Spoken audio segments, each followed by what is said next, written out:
नाही म्हणजे लग्न झाल्यापासून मी असली भांडकुदळी बाई कशी काय झाली मला ते कळना झाले.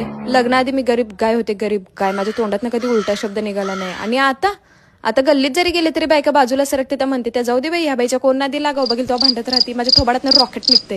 माझ्या तोंडात आहे ना 500,000ची माळ लावावी असं माझं तोंड बडबड करायला लागते. काय म्हणजे माझ्या आयुष्याचं काय होऊन राहिलंय? कशी होते मी आणि आता कशी झालीये?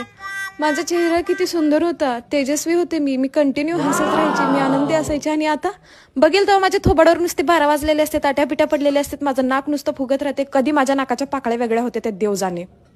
हे असलं करून करून कुण्या दिवशी माझं थोबाड वाकडं होतंय काय माहिती. आता माझ्या सासरची लोक मला बघायला आले तेव्हा वाटलं होतं त्यांना किती गरीब आहे मुलगी, किती सुंदर आहे, किती छान आवाज यायचा. मी त्यांना हे देऊ का ते देऊ का अशी करायची. आणि आता काय पाहिजे, कशाला पाहिजे, घ्या की तुम्ही, हे असले घाणेरडे आवाज निघतात माझ्या तोंडातून. मी माझी स्वतःची किती काळजी घ्यायची, मी माझे हात सुद्धा सांभाळायची, मेनिक्युअर करायची. आणि आता ढुंगणं धुते लेकरांचे, फक्त ढुंगणं.